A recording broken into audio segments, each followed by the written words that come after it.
Hello viewers, I am Bhavi Srivastava. Welcome to my channel B calculus. आज हम करेंगे class 11th का है, चैप्टर 9 है सीक्वेंसेस इन सीरीज का, एक्सरसाइज 9.3 करेंगे। तो ये 9.3 का सबसे पहले तो आप इंट्रोडक्शन पार्ट जरूर देख लीजिएगा, तब आपको ये अच्छे से चैप्टर समझ में आएगा। तो हम इसका क्वेश्चन 1 करते हैं। देखिए क्या लिखा है, find the term 20th and nth term of the GP 5/2, 5/4, 5/8। हमें ये जीपी दे रखा है, हमें ये लिख देती हूँ मैं यहाँ पे पहले। 5/2 है, 5/4 है और 5/8 है, ये दे रखा है। अभी इसमें कह रहा है कि ये तो देखिए, अगर हम इसको देखें तो ये क्या है, ये 1th टर्म, ये 2nd है, ये 3rd है ना, A1 A2 A3 है। लेकिन वो हमसे पूछ रहा है 20th टर्म बताइए और nth टर्म बताइए। तो उसके लिए तो हमारा nth टर्म निकालने का तो एक ही फॉर्मूला होता है। वो क्या फॉर्मूला है, an वाला ना। तो ये फॉर्मूला है हमारा an इक्वल टू हो जाएगा ARn-1 है। देखिए अब देखिए इसमें हमें सब में जो है हमारे पास क्या है, इसमें हमें दे रखा है a दे रखा है ना, a दे रखा है। a कितना है हमारा 5/2 है, ठीक है। अब हमें निकालना है r कैसे निकालते हैं, r का होता है ये a1 है और ये a2 है। तो मैंने बताया था ना, r निकालने का तरीका होता है a2/a1 होता है। a2 कितना है हमारा 5/4 और a1 कितना है हमारा 5/2 है। रेशो निकालते हैं ना, रेशो को तो ऐसे ही करते हैं अपॉन में। तो जब मैंने आपको ये भी चीज बताई हुई है कि अगर a/b और c/d होता है तो a/b तो वैसे ही रहता है, d ऊपर चल जाता है, c नीचे आ जाता है। यही इसकी कंडीशन है, ये b है, c है, ये d है। तो a/b तो ऐसे ही रहेगा, d ऊपर चला जाएगा, 2/c नीचे आ जाएगा। 5 से 5 कैंसिल हो गया, 2 1 जा 2, 2 2 जा 4। तो r इक्वल टू क्या आया हमारा 1/2 आ गया। अब तो हम निकाल लेंगे इसको, जब हमें सब कुछ पता ही लग गया है। तो अब यहाँ लिख देते हैं हम a20 नंबर निकालना है हमको ना। तो a है हमारा 5/2 और r है हमारा 1/2 हो जाएगा। और जो n है, n तो ये 20th है ना, n 20th है। तो यहाँ क्या आ जाएगा, इसकी पावर हो जाएगी 20 - 1 हो जाएगी। तो 20 में से 1 जाएगा तो क्या बचेगा, 19 बचेगा। 5/2, वैसे यहाँ पर अभी हमें n रखना चाहिए था ना, n ही रखते हैं, n रखते हैं यहाँ पर ना, n रख देते हैं।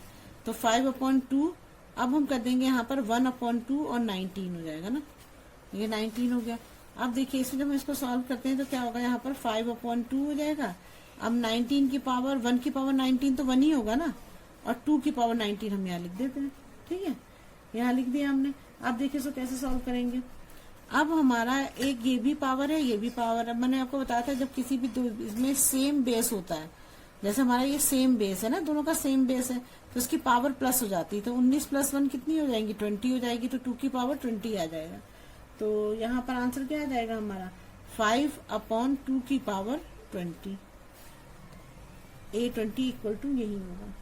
और आप चाहो तो इसे सॉल्व भी कर सकते हो, वैसे इतना ही आंसर के 2 को 20 बार मल्टीप्लाई करोगे तो बहुत लंबा नंबर आएगा ना, तो इतना तो करने की जरूरत ही नहीं है हमें। अब पूछा है उससे nth टर्म पूछा है, तो nth टर्म में जो दूसरा बता रही हूँ, an टर्म में क्या होगा, an हो जाएगा इक्वल टू क्या हो जाएगा, यही वाला फॉर्मूला लगाओ, ARn-1, ठीक है। अब इसमें nth टर्म में a हमें पता है, a कितनी है हमारी 5/2 है, r भी हमें पता है, हमने निकाला था पहले क्वेश्चन के लिए 1/2 है, और यहाँ पे है हमारा 1/2 है, और ये है हमारा n-1, ठीक है। अब देखिए इसको कैसे करेंगे इस क्वेश्चन को। अब देखिए इसमें क्या होगा, an है तो हम इसको ऐसे भी तो लिख सकते हैं 5/2 इंटू 1 और अपॉन लिख दें 2n-1, लिख सकते हैं ऐसा ना, लिख सकते हैं। अब जब इसमें से जब ये दोनों की पावर सेम हो जाएगी, जब सेम हो जाएगी, क्योंकि इसमें जब सेम हो जाएगी तो क्या होता है, मैंने आपको बताया था, जैसे मान लो 2 है ये और ये 2n-1 है, तो इसकी पावर 1 हो गई। तो 2 की पावर क्या हो जाएगी यहाँ पर 1 + n-1 हो जाएगी, 1 से 1 कैंसिल हो जाएगा, n बच जाएगा। तो an इक्वल टू क्या हो जाएगा 2n हो जाएगा। तो हमारे यहाँ आंसर आ जाएगा 5/5 यहाँ बचा, तो 5/2n बच जाएगा। तो ये हमारा होगा, हमारा ये nth टर्म होगा ना, ये हमने nth टर्म निकाली है। अब चलिए नेक्स्ट पार्ट करते हैं। देखिए क्वेश्चन 2 दे रखा है, find the 12th term of GP whose 8th term is 192 and the common ratio is 2. इसका मतलब हमें क्या क्या दे रखा है, हमें पहले एक तो जो गिवन है पहले हम उसी को लिखते हैं ना, तो पहले हम गिवन को लिखते हैं। गिवन क्या देखा, एक टर्म दे रखा है, एक टर्म हमारा कितना है 192 है। फिर ये बोल रहा है कि इसका जो रेशो है आर वो कितना है 2 है, और हमसे पूछा क्या है उसने, हमसे पूछा है इसने 12th टर्म। जैसे एक टर्म पे 192 आया है ना, ऐसे ही वो पूछ रहा है कि 12th टर्म पे कौन सा नंबर आएगा वो बताना है आपको। तो देखिए उसके लिए हम क्या करते हैं, सबसे पहले तो हमें जो हम ये वाला फॉर्मूला यूज करते हैं A N equal to A R N -1। तो अगर हम एक टर्म का निकालें तो एक टर्म का क्या होगा, एक टर्म का अगर हम निकालेंगे तो हमारा ए 8 होगा, और इसमें से ए आर और 8 -1 हो जाएगा। तो ये क्या होगा 8 इक्वल टू ए आर 7 होगा। ये हमें वैसे भी पता होना चाहिए, सॉल्व करने की जरूरत ही नहीं, आप सीधे भी चाहो तो लिख सकते हो कि ए 8 इक्वल टू ए आर 7 होगा, क्योंकि एक कम हो जाता है इसमें n -1 की वजह से। अब हम क्या करेंगे, ए 8 हमें पता है 192 है, बाद से ना हमें 12th टर्म निकालनी है। अब 12th टर्म निकालने के लिए आप यही वाला फॉर्मूला यूज करोगे ना, ये वाला ए एन इक्वल टू ए। अब देखो ये 12th टर्म है ना, ये तो हम इसको ऐसे भी तो लिख सकते हैं, 12th टर्म है तो हम इसको ए 12 है तो यहाँ पर ए आर 11 भी तो लिख सकते हैं, जैसे हमने यहाँ किया ए 8 का ए आर 7 कर दिया, यहाँ ए आर 11 कर दिया हमने, ऐसे भी तो कर सकते हैं। अगर आप इसको ऐसे लेते a N equal to A R N -1 लेते, अब यहाँ पर आप ए 12 लेते तो यहाँ क्या होता, ए आर 12 -1 ही तो होता, तो इसका आंसर क्या आता, ए 12 इक्वल टू 12 में से 1 गया तो ए आर 11 आ जाता है ना। तो आप देखो ए आर 11 में हमें, हमारे पास आर तो है लेकिन ए तो नहीं है ना, हमें ए तो फाइंड करना पड़ेगा। तो अब ए कैसे फाइंड करेंगे, ए को फाइंड करने का तरीका ये है कि हम क्या करेंगे कि जो हमें जो हमारे पास है उसी में से निकालेंगे ना। अब ये दो चीज दे रखी है तो हम इसी से फाइंड करते हैं, तो 192 हो जाएगा, ए हमें निकालना है, आर हमें पता है तो 2 की पावर 7 हो जाएगा। ठीक है, अब क्या होगा हमारा ए इक्वल टू हो जाएगा 192 और 2 की पावर 7 हो जाएगा। अगर आप 2 की पावर को 7 को करोगे 2 2 जा 4 4 2 जा तो 128 आएगा इसका आंसर। तो ये आ जाएगा हमारा 192 और ये हो जाएगा हमारा 128। तो 2 9 जा 18, 2 6 जा 12, 2 6 जा 12, 2 4 जा 8, 2 4 जा 8, 2 8 जा 16 हो जाएगा ना, 2 3 जा 6, 2 2 जा 4, 2 2 जा 4, 2 4 जा 8, 2 1 जा 2, 2 6 जा 12, 2 1 जा 2, 2 2 जा 4, और यहाँ हो जाएगा 2 8 जा 16, तो 4 2 जा 8 हो जाएगा, 4 3 जा 12 हो जाएगा। तो यहाँ आंसर हमारा क्या है 3/2 आ गया। तो हमारा जो अब ए आ गया हमारा, और हमें निकालना क्या है, हमें तो 12th टर्म निकालनी है ना, तो हम ये वाला फॉर्मूला रखेंगे जो हमने बनाया था ए 12 वाला। तो हम ए 12 इसी के लिए तो हमने ए निकाला हमें, क्योंकि हमारे पास ए था ही नहीं, तो आर हो गया और 11 हो गया। अब ए 12 निकालेंगे तो हमारा क्या आएगा, ए है हमारा 3/2 और आर कितना है हमारा 2 है, और इसकी पावर कितनी है 11 है ना। तो अब क्या होगा देखिए, अब ये 2 से एक 2 से यहाँ चला जाएगा तो यहाँ पर क्या बचेगा, ए 12 इक्वल टू 3 इंटू 2 की पावर 10 बच जाएगा, है ना। 2 की पावर 10 होगा तो इसका आंसर आएगा 2 2 जा 4, 4 2 जा 8, 8 2 जा 16, और 16 2 जा हो जाएगा 32, 32 2 जा हो जाएगा हमारा, ये आ जाएगा हमारा 1024 आएगा। ए 12 इक्वल टू आ जाएगा 3 इंटू 1024, जब इसको मल्टीप्लाई करोगे तो इसका आंसर आएगा 3072। ऐसा ना, यहाँ पर मैंने क्या करा, एक की 12 है, एक की जगह मैंने 3/2 हमने निकाला है, फाइंड किया, वो लिख दिया मैंने। फिर 2 की पावर 11 हो जाएगा।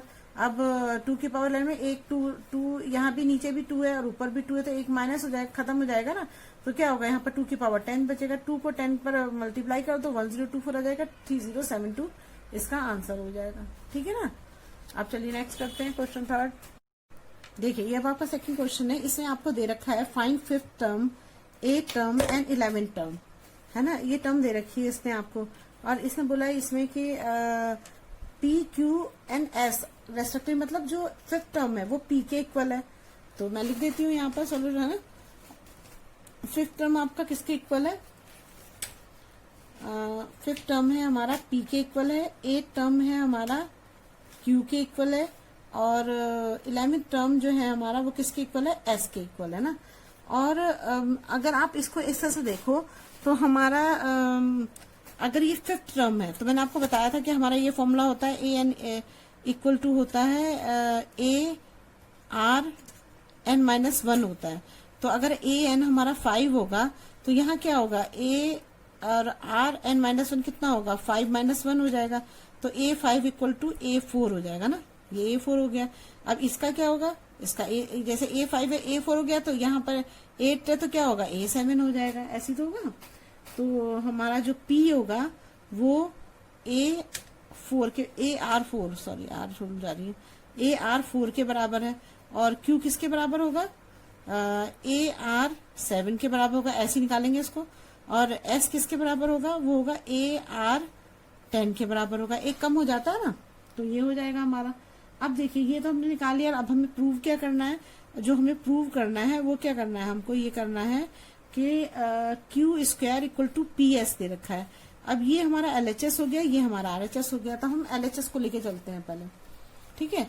अब एलएचएस को लेके चलोगे आप, तो ये क्या है, क्यू स्क्वायर है।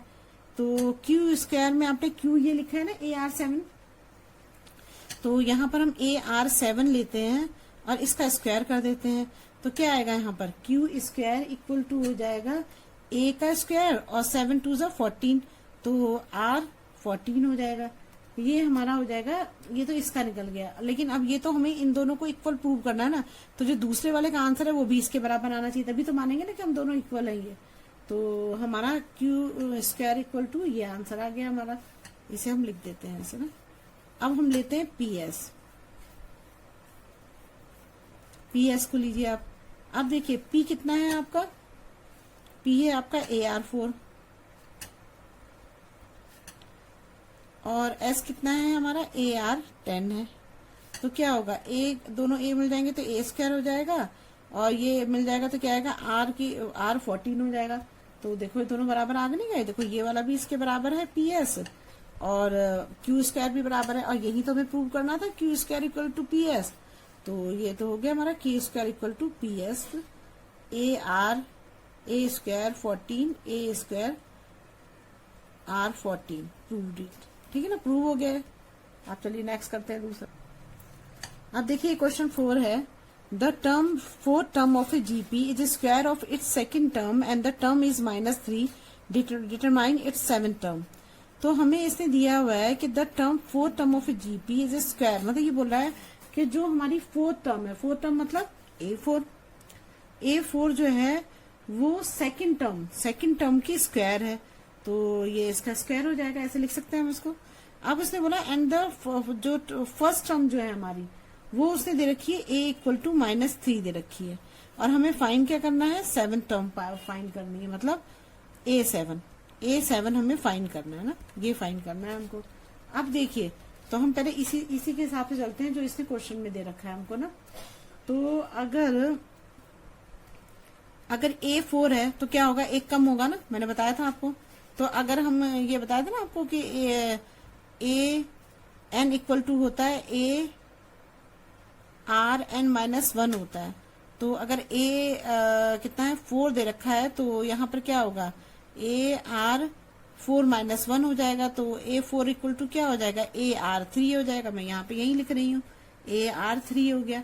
अब यहाँ पर जो है हमारा A2 है तो ए आर हो जाएगा, ए कम हो जाएगा ना, तो यहाँ क्या आ जाएगा, ए आर हो जाएगा। और इसका स्क्वायर है वो तो लिखना ही पड़ेगा हमको ना, स्क्वायर हो जाएगा। समझ में आ गया आपको, यहाँ पे एक कम हो जाता है ना, जो भी नंबर होता है। यहाँ पर A4 था तो AR3 आया। अब यहाँ पर A2 है तो यहाँ क्या आएगा, A2 का क्या होगा, AR होगा और स्क्वायर दे रखा है, ऐसे ही होगा। देखो मैं करके बता देती हूँ यार, A2 इक्वल टू AR2 -1 हो जाएगा। तो A2 इक्वल टू क्या आ जाएगा, AR बचेगा, 2 में से 1 गया 1 बचेगा, AR ही मैंने लिखा और इसका स्क्वायर था तो स्क्वायर लगा दिया मैंने। अब देखिए ये हो गया, तो इसमें क्या होगा, अगर आप इसे खोलोगे तो क्या आएगा, AR³ equal to A square R square हो जाएगा। अब A से A कैंसिल हो जाएगा, R3 से R2 कैंसिल हो जाएगा, तो यहाँ R इक्वल टू क्या बचेगा, A बचेगा। अब A का हमें पता है -3 वैल्यू होती है, तो हम यहाँ लिख देंगे -3। तो हमारे पास R की भी वैल्यू आ गई और A की भी वैल्यू आ गई। तो अब हम तो सेवेंथ टर्म निकाल सकते हैं आराम से। तो A7 इक्वल टू क्या हो जाएगा, AR 7 माइनस 1 हो जाएगा ना, तो A7 equal to A6, AR6 हो जाएगा ना। अब A7 इक्वल टू A कितना है हमारा, -3 है, R भी हमारा -3 है, और इसकी पावर है 6 है। ठीक है, इसमें आप ध्यान रखिएगा इसका फॉर्मूले का। तो अब ये हमारा आ गया AR6 आ गया। अब क्या करेंगे इसमें, अब ये माइनस से माइनस तो कैंसिल, ये -3 अच्छा पावर में हो जाएगा ना, तो ये तो पावर में है तो इसका तो माइनस अलग हो जाएगा, इसको नहीं कैंसिल कर सकते ना इससे, क्योंकि तो -6 है। तो आप देखिए इसमें क्या करेंगे हम, ये माइनस की पावर है तो ये 3 1 है, तो इसकी 1 मान लेते हैं। तो ये क्या हो जाएगा, दोनों की अगर बेस सेम होता तो ये प्लस हो जाता, तो -3 की पावर 7 हो जाएगा यहाँ पर। अब 3 की पावर 7 को आप चाहो तो यही लिख सकते हो, नहीं तो इसको मल्टीप्लाई कर लो 7 बार, और इसका आंसर आ जाएगा -2187। माइनस इसलिए आएगा कि -3 इंटू -3 इंटू -3 अगर ऑड नंबर में होता है तो 2 तो कट जाते हैं, 1 रह जाता है, तो ये भी ऑड नंबर ही है 37, तो ये माइनस में इसका आंसर आएगा -3। ये इसका आंसर जो है आप मल्टीप्लाई कर लेना, मैं मल्टीप्लाई नहीं करा, बहुत ज्यादा टाइम लग जाएगा, मैंने पहले से इसको सॉल्व कर रखा था तो मैंने लिख दिया 2187 माइनस आएगा। अब चलिए फिफ्थ कर देखिए, ये जो क्वेश्चन दे रखा है इसमें क्या दिया है, which term of the following sequences 2 √2 4 और इज 128, ये पूछा हुआ है इसमें ना। इसका मतलब ये है कि इसमें आप ये एन टर्म बताओ कि इसकी कौन सी टर्म है, 128 है ना, किस टर्म पे है, मतलब nth के कौन से टर्म पे, जैसे ये फर्स्ट था, सेकंड, थर्ड है, ये फोर्थ है, ये कौन सी उस पे है, तो हमें एन बताना है ना, एन ही बताएंगे उसमें, nth टर्म बतानी है हमको। तो अब हम इसके लिए क्या करें, सबसे पहले तो हमें ये सोचना पड़ेगा कि हमने तो 2 के बारे में पढ़ा है, एक एपी है एक जीपी है। अब आपको तो ये पता है कि चलो ये जीपी वाला चैप्टर है तो उसमें जीपी वाले ही क्वेश्चन होंगे, लेकिन एग्जाम में तो ऐसा नहीं होगा, एग्जाम में तो आपको खुद पता करना पड़ेगा कि ये एपी है या जीपी है। तो सबसे पहले तो हम इसे पता करते हैं कि ये जीपी है एपी है। तो देखो एपी निकालने का तरीका क्या होता है, एपी निकालने का तरीका होता है इसका डिफरेंस निकालना। तो अगर 2 में से -2 आप करोगे तो क्या आंसर आएगा, तो इसमें से 2 कॉमन आ जाएगा और यहाँ √2 -1 हो जाएगा। ठीक है, अब दूसरा वाला निकालते हैं, दोनों को निकाल के देखते हैं दोनों में से कौन सा है जो आंसर अब सेम आ रहा नहीं आ रहा। तो तीसरा है हमारा 4 और -4 -2 √2 है। अब इसमें करोगे तो क्या आएगा, 2 कॉमन आ जाएगा, 2 2 = 4 और -√2 आ जाएगा। तो क्या ये दोनों मिल रहे हैं, नहीं मिल रहे हैं, तो इसका मतलब तो ये एपी तो है ही नहीं।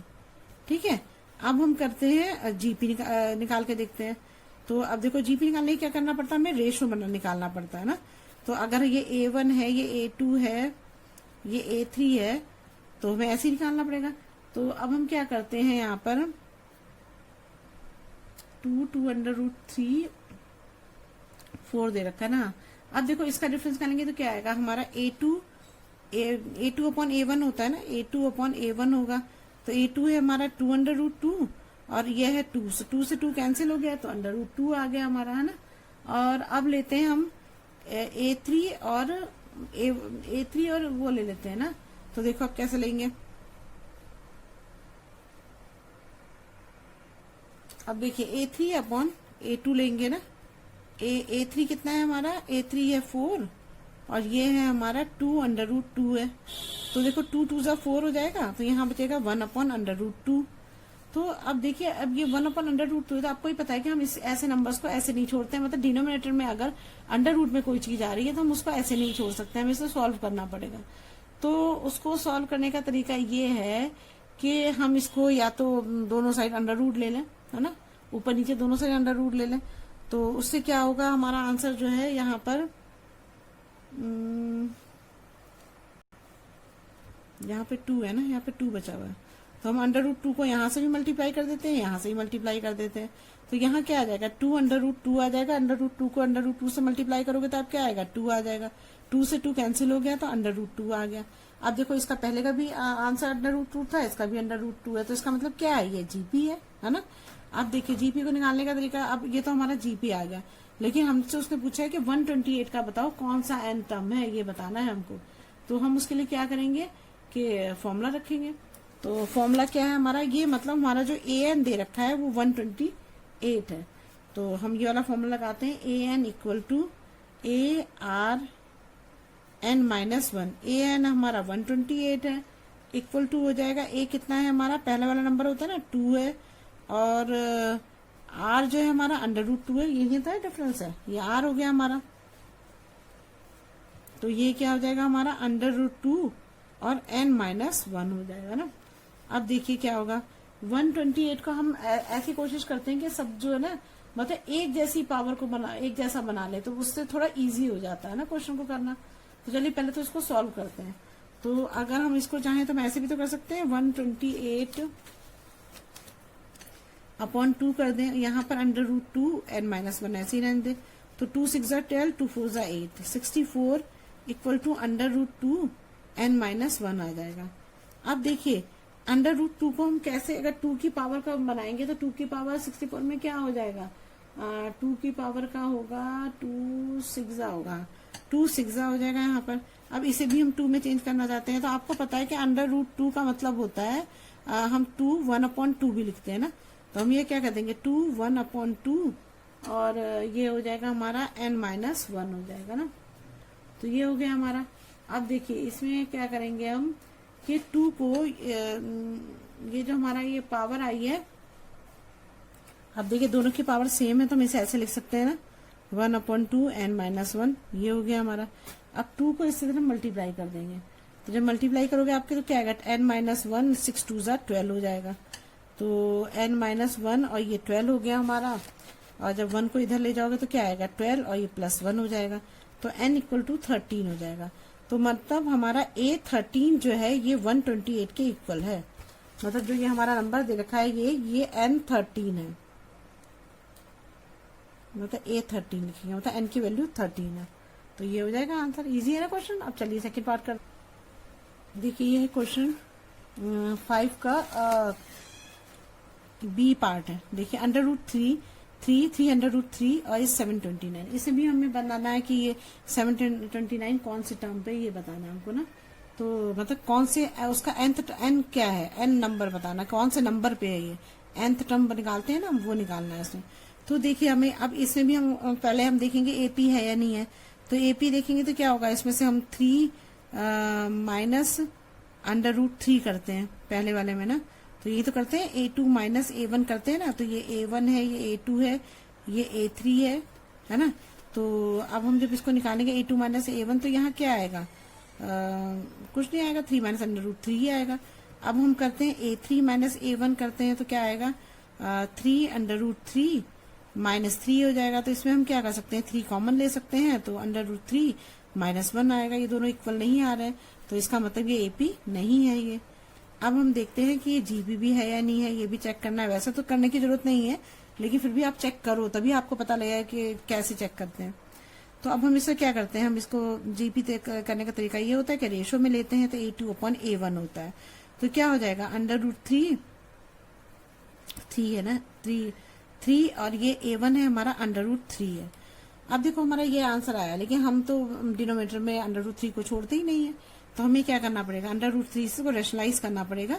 तो हम ये करते हैं, तो इससे क्या होगा हमारा कि यहाँ पर तो आ जाएगा हमारा 3 √3 आ जाएगा। √3 को √3 से मल्टीप्लाई करोगे तो क्या आएगा, 3 आ जाएगा। 3 से 3 कैंसिल आ गया, तो यहाँ क्या आंसर आया, √3 आया।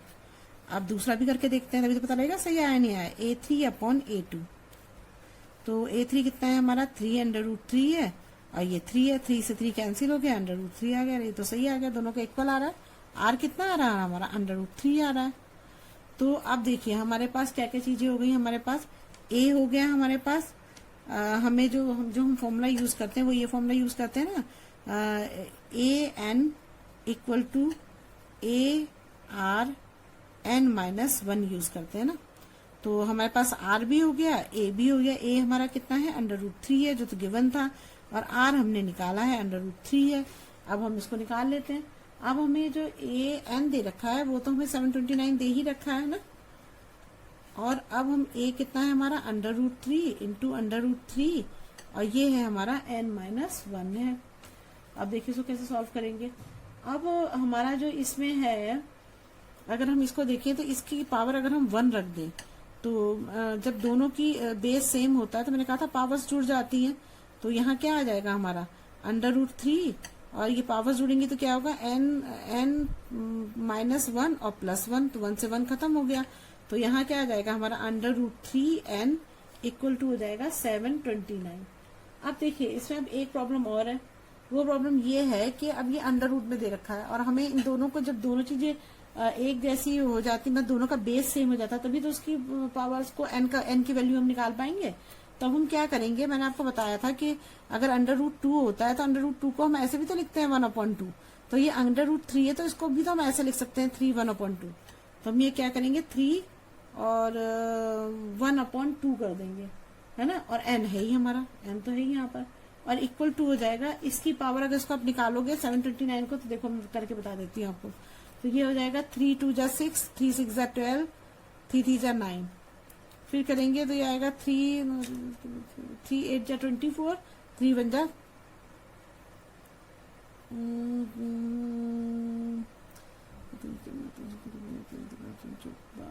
4 आएगा यहाँ पर 4। तो 3 हाँ ठीक है, तो 81 आ जाएगा। ठीक है, अब 3 2 जा 6, 3 7 जा, तो ये आ जाएगा 21 हो जाएगा ना ये। अब इसको लेते हैं 3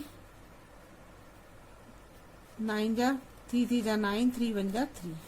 तो कितने 3 हो गए, 1 2 3 4 5 6, है ना, 6 हो गए। तो हम यहाँ 3 की पावर क्या कर देंगे, 6 कर देंगे। अब हमने 3 की पावर 6 कर दिया। अब हम क्या करेंगे यहाँ पर कि 1/2n है ना। अब ये 3 देखो दोनों का बेस तो सेम हो गया, और जब दोनों का बेस सेम हो जाता है तो हम इसको ऐसे लिख देते हैं, इसको तो पावर पावर लिख देते हैं। तो क्या होगा यहाँ पर, अब जब इसको ऐसे क्रॉस मल्टीप्लाई करोगे, यहाँ 1 रख दो, उसको क्रॉस मल्टीप्लाई करोगे तो क्या आएगा, n इक्वल टू आ जाएगा हमारा 12। तो ये हमारी किसकी वो है, A12 इक्वल टू कितना है हमारा 729 है। A12 नंबर है ना। चलिए अब नेक्स्ट करते हैं। अब देखिए इस क्वेश्चन में चेक करते हैं हम कि क्या है, AP है क्या है। तो देखिए AP का होता है 1/9, ये A1 है, ये A2 है, ये A3 है। तो A2 माइनस A1 करते हैं हम ना, तो 1/9 अपॉन 1/3 हो जाएगा ना। तो इसका एलसीएम लोगों तो 9 ही आएगा ना। तो ये आ जाएगा हमारा 1 माइनस 3 3 जा 9, 3 हो जाएगा। तो यहाँ -2/9 हो जाएगा। अब दूसरा निकालते हैं। दूसरा है हमारा A3 माइनस A2। तो A3 कितना है हमारा 1/27 और माइनस हो जाएगा 1/9। जब इसका एलसीएम लेते तो 27 ही आएगा। तो यहाँ आ जाएगा हमारा 1 माइनस 9 3 जा 27। तो यहाँ -2/27। देखो यहाँ पर -2/9 -2/17 अलग आ रहा है 27। तो ये तो AP नहीं है। ठीक है, अब देखिए अब हम निकालते हैं GP। GP निकालने के लिए क्या करना पड़ता है हमको, A2/A1 करना पड़ता है। तो A2 है हमारा 1/9, ये है हमारा 1/3। तो ये क्या हो जाएगा 1/9 3/1 हो जाएगा। तो 3 3 जा 9, तो यहाँ 1/3 आ जाएगा। अब दूसरा देखते हैं कि ये है या नहीं है, क्योंकि एक जैसा आना चाहिए ना। A3/A2, तो ये है हमारा 127 अपॉन हो जाएगा 1/9। तो यहाँ हो जाएगा 1/27 इंटू 9/1। तो 9 3 जा 27, 1/3। देखिए दोनों इक्वल आ रहे हैं, तो R इक्वल टू 1/3 है। इसका मतलब क्या है, ये GP है। अब देखिए इसमें अब हमारे पास क्या क्या चीजें हैं। अब हमें क्या निकालना है, हमें इसकी टर्म निकालनी है। ये जो हमें रखा ना 1/1962, इसकी हमें टर्म निकालनी है ना। तो अब देखो इसकी टर्म कैसे निकालेंगे। सबसे पहले तो हमें वही फॉर्मूला यूज करना है, AN इक्वल टू, तो हमें क्या क्या दे रखा है पहले ये लिख देती हूँ। AN है हमारा 1/19683 दे रखा है ना। और ये कितना दे रखा है, R हमने निकाला है, फाइंड किया है 1/3 है। A गिवन है हमें, A हमारा 1/3 है। तो अब इस वाले फॉर्मूले में हम यूज करते हैं AN equal to AR n-1 होता है ना। तो AN है हमारा 1/1963 दे रखा है। अब A हमें दे रखा है 1/3, R दे रखा है हमें 1/3, और ये क्या दे रखा है n-1 दे रखा है ना, ये दे रखा है। तो अब देखिए इस क्वेश्चन में कैसे करेंगे। अब इन दोनों का तो 1/3 है, तो 9 हो जाएगा ना।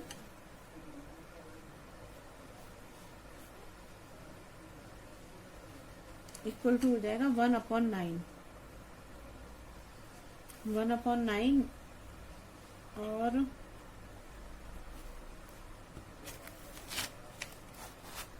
ये ऐसा करते हैं 3 की पावर में इसको बनाते हैं। 3 की पावर में ज्यादा इजी रहेगा करना ना।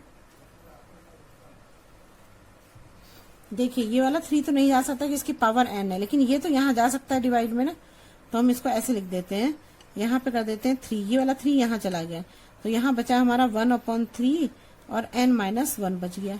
अब देखिए इसमें क्या होगा, 3 से इसको करना पड़ेगा तो क्या आएगा, 3 6 18 हो जाएगा, और फिर हो जाएगा 3 5 15, 1 बचा, 3 6 18 हो जाएगा, और यहाँ बचेगा हमारा 3 1 3, ये आ गया हमारा। तो हमारा आंसर आया यहाँ पर 1/3 n-1 इक्वल टू हो जाएगा 1 की पावर। अब देखो 6561 को जब आप निकालोगे ना तो इसके भी निकाल लो, यहाँ पर देखो क्या आएगा, 3 से जाएगा ना, तो 3 2 जा 6, 3 2 जा 6 हो जाएगा यहाँ पर, 3 1 जा 3 और 2 बचा, 3 8 जा 24, 2 जा 3 7 जा 21, 3 7 जा 21, 3 2 जा 6, 3 9 जा 27 29 आ जाएगा। फिर आ जाएगा हमारा 3 2 जा 6, 3 4 जा 12, 3 3 जा 9, और अब हो जाएगा 3 7 जा 21, नहीं 3 8 जा 21, 1 हो जाएगा। तो ये हो जाएगा हमारा 3, फिर तो वही आएगा 27, फिर 3 से करेंगे तो 9 आएगा, फिर 3 3 जा 9 और 3 1 जा 3। तो हमारे कितने आ गए, ये 1 2 3 4 5 6 7 8 आ गए। तो यहाँ क्या आ जाएगा हमारा 3 की पावर 8 हो जाएगा ना, ये आ गया हमारा। तो अब देखिए इसमें क्या होता है कि अब अगर हम इसको अलग कर दें, ऐसे लिख दें 1/3 n की पावर n-1, और इसको हम ऐसे भी लिख सकते हैं 8, ऐसे भी लिख सकते हैं, क्योंकि इसमें कोई फर्क तो पड़ेगा नहीं, 1 का तो 1 ही रहेगा।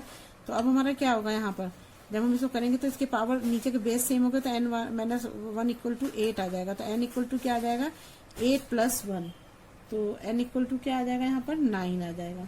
तो ये जो हमारी पावर आ रही है, जो a है, ये हमारा a 9th का ये आंसर है 19683। नहीं बस ये निकालना था हमको, हो गया हमारा क्वेश्चन। अब करते हैं 6 क्वेश्चन। देखिए ये क्वेश्चन 6 तो बहुत ही इजी क्वेश्चन है। देखिए इसमें आपको दे रखा है ये 2/7 दे रखा है, -2/7, यहाँ है x, और ये दे रखा है आपको -7/2। देखिए मैंने आपको एक वो बताया था, जो जैसे मैंने अरिथमेटिक मीन बताया था, ज्योमेट्रिकल मीन भी बताया था कैसे निकालते हैं। तो उसका क्या तरीका होता है, हम ये पहला वाला नंबर लेते हैं, दूसरा वाला नंबर लेते हैं, है ना। इंट्रोडक्शन पार्ट आप जरूर देखना, तभी आपको समझ में आएगा। तो हम ये हमारा ये a है, ये मान लो b है, तो हम इन दोनों इसको लेते हैं पहले। तो इसको किस में लेते हैं, हम इसको लेते हैं मल्टीप्लाई में। तो ये हो जाएगा हमारा x का वैल्यू निकालनी है, तो x इक्वल टू हो जाएगा -2/7 इंटू -7/2 हो जाएगा। तो क्या होगा, 7 से 7 कट गया, 2 से 2 कट गया, और माइनस से माइनस तो कट जाएगा। तो यहाँ क्या बचेगा यहाँ पर और फिर जो आंसर आता है 1, उसको हम अंडर रूट में कर देते हैं, ऐसे तो करते हैं। तो ये क्या हो जाएगा हमारा x इक्वल टू √1 हो जाएगा। √1 को जब हम लिखते हैं, तो जब अंडर रूट हटाते हैं तो लिखते हैं +-1 लिख देते हैं। तो हमारा आंसर यहाँ पर क्या आ जाएगा, +-1। x की वैल्यू क्या आई है हमारी, +-1। बस यही है आंसर। ये मीन निकालना तो आपको आता है, तो बहुत ही ईजी है। इन पहले वाले और लास्ट वाले को मल्टीप्लाई करके और अंडर रूट निकाल के जो आंसर आता है वो बीच वाला आंसर होता है। अगर आपको मेरी वीडियो अच्छी लगी तो प्लीज लाइक और सब्सक्राइब करिएगा और शेयर करिएगा। अगर कोई प्रॉब्लम हो तो कमेंट बॉक्स में कमेंट करिएगा। Thank you.